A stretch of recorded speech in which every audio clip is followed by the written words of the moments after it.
বেঈমানদের চেহারা সবসময় সুন্দর হয়, বেঈমানদের কথাও সবসময় সুন্দর হয়, বেঈমানদের আচরণও সবসময় সুন্দর হয়। বেঈমান দেখলে বোঝা যায় না যে সে বড় বেঈমান। ভিডিওটি দেশ এবং দেশের বাহিরে যে যেখান থেকে দেখছেন সবাইকে আসসালামু আলাইকুম। আমি ডলিস লাইভ থেকে সবাইকে জানাই আন্তরিক শুভেচ্ছা ও ভালোবাসা। আশা করি সবাই ভালো আছেন। আলহামদুলিল্লাহ, আমার পরিবার নিয়ে আমি ভালো আছি। ওই যে গণভবনে গেছিলাম, গণভবনে যখন ঢুকতে দেয়নি 5টা বেজে গেছে, তো ওই সময় আবার এসেছি রাজবাড়িতে।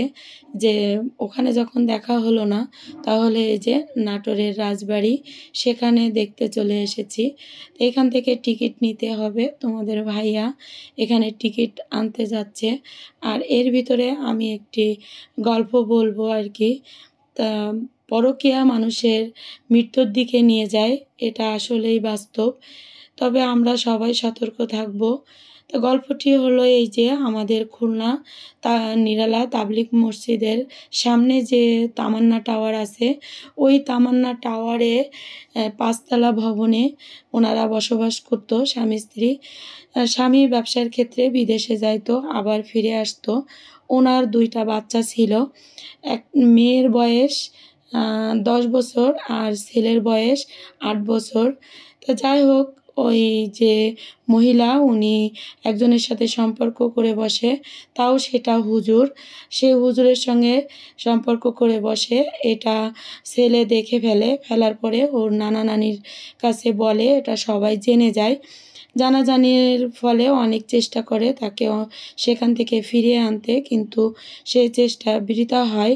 পরে যে কি করে, সেই মহিলা যথাযথভাবে ছেলে মেয়েদের স্কুলে দিয়ে এসেছে, মাদ্রাসায় দিয়ে এসেছে। দিয়ে আসার পরে সে বাসায় এসে নিজ ঘরে এবং নিজ ভবনে সে গলায় দড়ি দিয়ে ঝুলেছিল। তো এই ঘটনাটা শোনার পরে আমার এত খারাপ লাগছে যে কি বলবো। স্বামী থাকতে কেন আমরা পরপুরুষের কাছে যাব, কি জন্য? আর জানি না এরা কেন, কোন স্বার্থে আর কোন লোভে এই পরকীয়ার মাঝে লিপ্ত হয়। তা আমার এই ভিডিওটি আজকে সবার কাছেই ভালো লাগবে আমি জানি। যে এই যে আমরা রাজবাড়ি ঢুকে পড়েছি, আর আমার মেয়ে বলতেছে, আম্মু তুমি সামনের দিক থেকে একটু নি। এই যে সামনের দিক থেকে নিয়ে আমি সবাইকে কিন্তু আমাকে দেখিয়ে দিলাম। তারপরে যে ঘটনাটা ঘটেছে, ওখানে তো অনেক ঝামেলা হয়েছে। তা ঝামেলা হওয়ার পরে পুলিশ এসেছে, সেখানে ও ছেলে বাসায় এসেছে। বাসায় এসে দেখে দরজা বন্ধ দেখে সাইডে জানলা খুলে দেখে যে মা ফ্যানে ঝুলছে। তাই দেখে পাশের ভবনে ফোন দিয়ে নানা নানিকে জানায়, দাদা দাদিকে জানায়। তারা সবাই চলে আসে। এসে নানা নানি মামারা ওরা থেকে ফ্যানের থেকে ঝুলন্ত লাশের বডিটা নামানোর পরে পুলিশ আসে।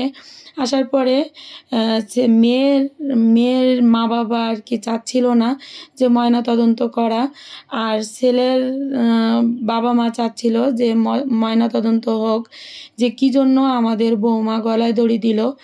তো এইটা আর কি, এটা নিয়ে দুই ফ্যামিলির ভিতরে একটু ঝামেলা হচ্ছিল। তারপরে পুলিশে শেষ পর্যন্ত সিদ্ধান্ত নিল যে ময়নাতদন্ত হোক। তো ময়নাতদন্তে বেরোয় আসলো যে সে পরকীয়া করে সে ধরা খেয়ে এই অবস্থা। তা আসলে কি বলবো, বলার কোনো ভাষা নেই এখানে। এখন ঘরে ঘরে এটা হচ্ছে। তবে আমি বলবো, আমার এই ভিডিও যদি কোনো আপু এবং কোনো ভাইয়া দেখে থাকে, তাদেরকে বলবো সতর্ক হয়ে চলাফেরা করতে। কারণ এখন যে অবস্থা, তা সেদিনকে একটা হুজুর বয়ান দিচ্ছিল যে আমাদের যে বাংলাদেশে যে নিয়ম নীতি আছে, বিয়ের একটা বিধান আছে, এই বিয়ের বিধানটা আস্তে আস্তে উঠে যাবে এই পরকীয়ার মাধ্যমে। যদি পরকীয়ার এর কোনো বিচার না হয়, তাহলে কঠিন কোনো শাস্তি যদি না হয়, তাহলে এটা চলে যাবে বিদেশি সিস্টেমে আর কি। তখন কি হবে যে মানে যে যার যখন পছন্দ করবে সে তখন তাকে নিয়েই থাকবে, আবার যখন পছন্দ মানে যখন তাকে আর ভালো লাগবে না তখন সে তাকে ফেলে দিবে, মানে মানে সরিয়ে দিবে জীবন থেকে। এরকমই একটা ঘটনা আমি সেদিনকে শুনছিলাম। তো এই ঘটনা দেখার পরে নিজ চোখে দেখলাম এবং শুনলাম, তা শুনে বুঝে আমার এত খারাপ লাগলো। আর এটার ভিতরে আমার কি বলবো, আমি এটা বলতেও চাচ্ছি না, তবে কোনো একদিন সময় হলে যদি সুযোগ হয় তাহলে আমি অবশ্যই বলবো। তাই যে এটা কিন্তু একটা মন্দির এই রাজবাড়ির ভিতরে, এখানে দুই ভাইয়ের বসত ছিল, বড় ভাই আর ছোট ভাইয়ের। তো এই মন্দিরের ভিতরে আমি অল্প একটু ঢুকে সেটা তোমাদের মাঝে একটু শেয়ার করলাম। আর ওখানে কিন্তু মন্দিরটা পরিষ্কার করতেছিল, সেটাও তোমাদেরকে একটু দেখিয়ে দিলাম। আর এই যে মন্দিরের যে আম, মানে বারান্দাটা অনেক বড়, আমি একটু একটু করে তোমাদের মাঝে শেয়ার করার চেষ্টা করতেছি। যারা দেখেছো তারা তো দেখেছো, আর যারা দেখোনি তারা আমার মাধ্যমেই দেখে নাও। আর এই যে তোমাদের ভাইয়া আর আমার ছোট মেয়ে দেখে কিন্তু ওরা বাইরে চলে এসেছে। আসার পরে আমি দেখতেছি এখানে যে মাঠটা আছে, এই মাঠে ছেলে মেয়েরা খেলাধুলা করতেছে, বল খেলতেছে। আমার দেখতে অনেক ভালো লাগতেছিল, আর ভিতরটা আসলে অনেক সুন্দর। আমি সবটা ক্যাপচার করে দেখাতে পারিনি, ওই যে বলেছি যে তোমাদের ভাইয়া যে মোবাইলটা ছিল ওই মোবাইলেও কিছু কিছু ভিডিও করা ছিল। তারপরে দেখো এই যে ঘোড়ার গাড়ি, তা রাজবাড়ির যে ঐতিহ্য এরা ধরে রেখেছে, সেটাতে আমি একটু উঠলাম। মানে তোমাদের ভাইয়া বলতেছিল ঘোড়ার কষ্ট দিয়ে লাভ নেই, তা উনি বলতেছে না এটা আমাদের ব্যবসা, সমস্যা নেই, আমাদের এটা সবসময় সবাই তো ওঠে, আপনারা কেন উঠবেন না। তো ওই চাচাই বলেছে, পরে আমি উঠে বসলাম আর তোমাদের ভাইয়াও উঠলো। আর পরে তো আমার মেয়ে উঠেছিল। তা দেখো আমাদের এই ঘোড়ার গাড়িতে আমি এই ফার্স্ট উঠলাম। আর এটা ইন্ডিয়ায়ও আমি দেখেছি ঘোড়ার গাড়ি, তা আমার কাছে অনেক ভালো লাগতেছিল। আর ঘোড়ার গাড়িতে উঠে কিন্তু আমি রাজবাড়িটা পুরো ঘুরে ঘুরে দেখেছিলাম, যেটা হেঁটে সম্ভব ছিল না সেটা আমি ঘোড়ার গাড়িতে উঠে কিন্তু পুরোটাই আমি তোমাদের মাঝে শেয়ার করেছি। আর তোমরা ভিডিওটি কেমন লেগেছে অবশ্যই আমাকে কমেন্টে জানাবে। আর প্রতিদিন যেটা আপু ভাইয়া আন্টিদের কাছ থেকে আমার মূল্যবান জিনিসটা চেয়ে নিই, আমি সেটাই চেয়ে নিচ্ছি। আমার ভিডিওটি আপনাদের কাছে যদি ভালো লেগে যায় প্লিজ লাইক দিতে ভুলবে না।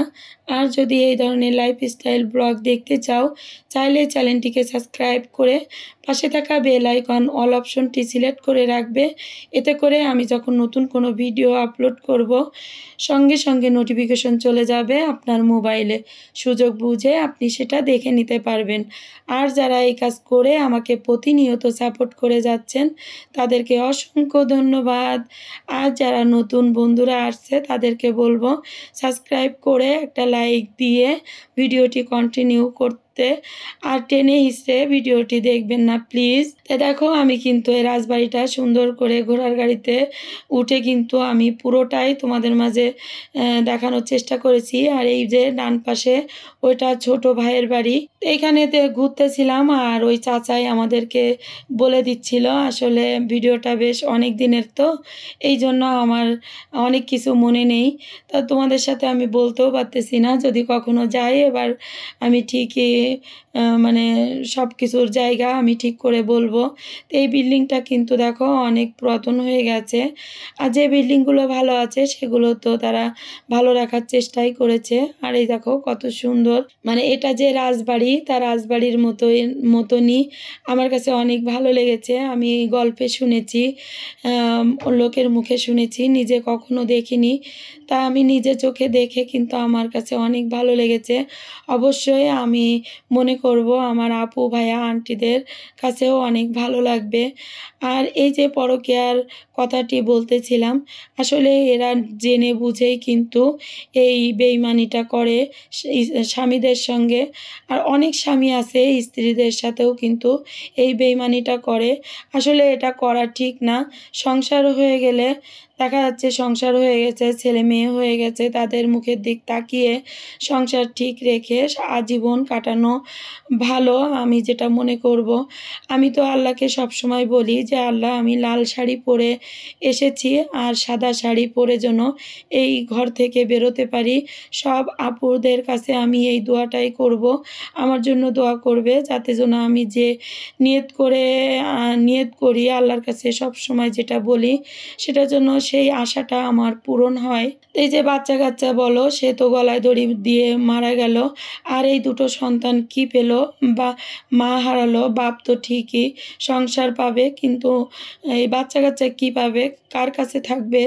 তাই এটাও একটা ব্যাপার আছে। কিন্তু তো ঘটনাটা ওইভাবে শুনে আমার কাছে খুব খারাপ লাগছিল, সেই জন্য মনে করলাম যে আমার আপু ভাইয়া আন্টিদের মাঝেও একটু শেয়ার করি, যাতে আমার যে আপু ভাইয়ারা আছে তারা যেন সতর্কভাবে চলে।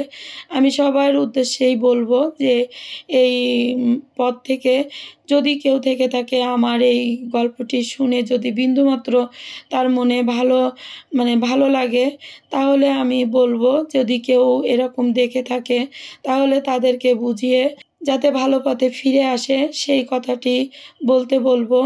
আর আমি সবসময় চেষ্টা করি একটা সংসার বাঁচানোর জন্য। কিন্তু বলেন তো কী হয় আমার সঙ্গে? আমি যখন একটা মানুষের ভালো করতে যাই, তখনই আমি খারাপ হয়ে যাই। এখন থেকে আমি নিজেকে অনেক গুটিয়ে নিয়েছি। আর বেশিরভাগে দেখবেন, যখন আপনি সফলতা আপনার জীবনে আসবে, যখন আপনি সফলতার চূড়ায় উঠে দাঁড়াবেন, তখন আপনার পিছনে অনেক শত্রু জমা হবে। সেটা প্রথম হবে আপনার রক্তের থেকে।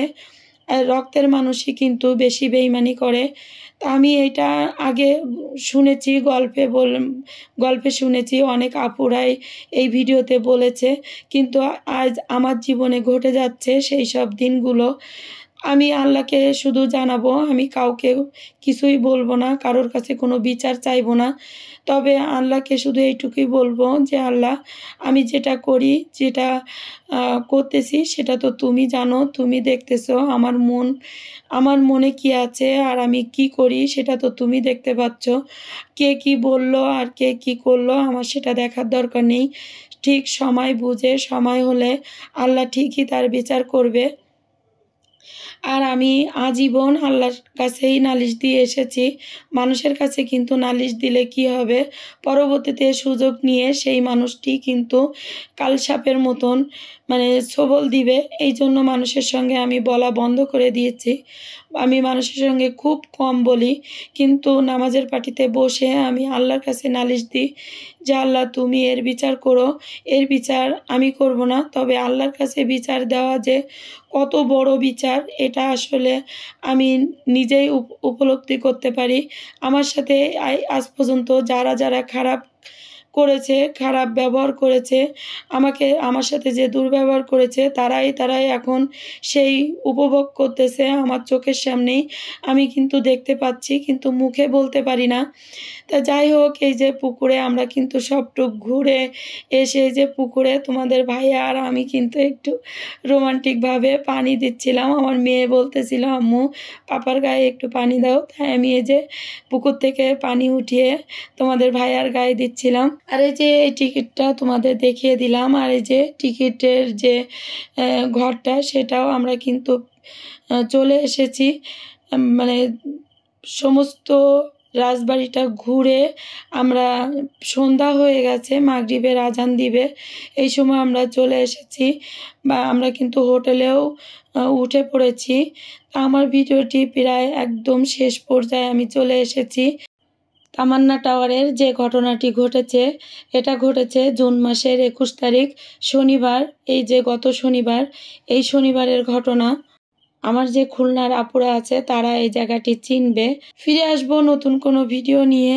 ততক্ষণ তোমরা ভালো থাকো, সুস্থ থাকো, আমার জন্য দোয়া করবে। আর এই যে আয়নায় আমি একটু স্মৃতি হিসাবে ভিডিও করে রাখলাম। আসসালামু আলাইকুম।